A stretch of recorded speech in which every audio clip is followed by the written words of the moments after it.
Hello everyone, welcome to માયુસ kitchen. તો ચાલો આજે આપણે બનાવીએ ગુજરાતીઓના પ્રિય એવા મસ્ત મજાના એકદમ સોફ્ટ ખાટિયા ઢોકળા. ઢોકળાના બેટર માટે મેં 2 મોટા વાટકા જેટલો ચણાની દાળ અને ચોખાનો મિક્સ દળેલો લોટ લીધેલો છે અને 1.5 વાટકી જેટલી મેં લીધેલી છે ખાટી છાશ. તમને જો વધારે ખાટા ઢોકળા પસંદ હોય તો તમે વધારે ખાટી છાશ એડ કરી શકો છો. અને આપણે લેવાનું છે ઢોકળાના બેટર માટે 1/2 વાટકી જેટલું ગરમ પાણી. પછી આ મિશ્રણને કરી લેવાનું છે બેટરને મિક્સ.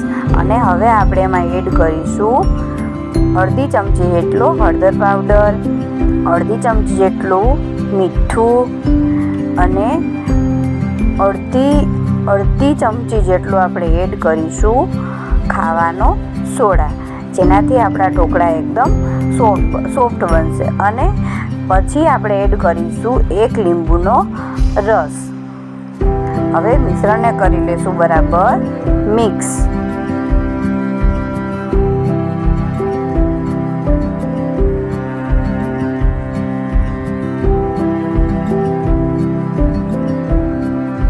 આવી રીતે જો તમે બેટર બનાવશો તો તમારો આથો છે એ સરસ રીતે આવી જશે. બીજું કોઈ પણ વસ્તુ બીજી આમાં એડ કરવાની નથી. હવે આપણે આ બેટરને ઢાંકી અને 8 થી 10 કલાક માટે રાખી દઈશું અને થોડું એકદમ જાડું કપડું ઢાંકી દઈશું, જેનાથી આપણો આથો સરસ આવી જાય. 8-10 કલાક પછી આપણે જોશું તો આપણો આથો આવી રીતે થઈ જશે.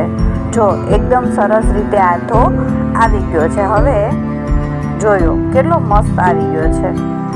અને જો તમારો આથો બરાબર ન આવે તો તમારે શું કરવાનું છે, બેટરને તડકામાં રાખવાનું છે, જેથી કરી તમારો આથો સરસ આવી જશે અને ઢોકળા મસ્ત બનશે. તો હવે હું આમાં એડ કરીશ અડધી ચમચીથી પણ અડધો ખાવાનો સોડા. આ હું ઢોકળા જ્યારે મૂકવાની છું ત્યારે હું એડ કરું છું. હવે આપણે ઢોકળિયાની પ્લેટમાં થોડું અમથું તેલ લગાવી લઈશું અને ઢોકળાનું બેટર છે એમાં સેટ કરી દઈશું.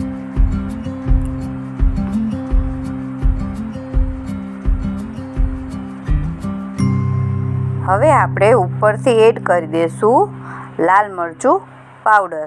જો તમને ટેસ્ટ સારો લાગતો હોય તો તમે લસણવાળી ચટણી પણ એડ કરી શકો છો.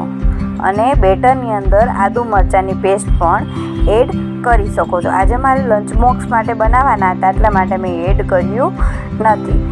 આદુ મરચાંની પેસ્ટનો ટેસ્ટ બી બહુ મસ્ત આવે છે.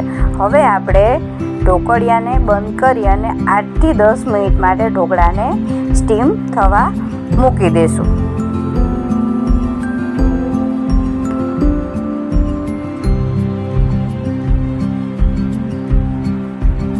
જો 8 થી 10 મિનિટમાં આપણા ઢોકળા સરસ મજાના સ્ટીમ થઈ ગયા છે, જોઈ શકો છો.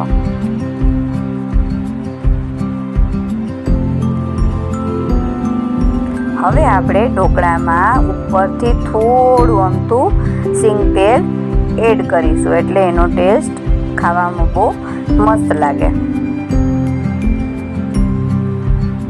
અને જોડે આપણે સર્વ કરીશું લસણવાળી ચટણી. સિંગ તેલમાં લસણવાળી ચટણી એડ કરીને. તો તૈયાર છે સરસ મજાના Gujarati dhokla. Thanks for watching my video. મળીએ નેક્સ્ટ વિડીયોમાં.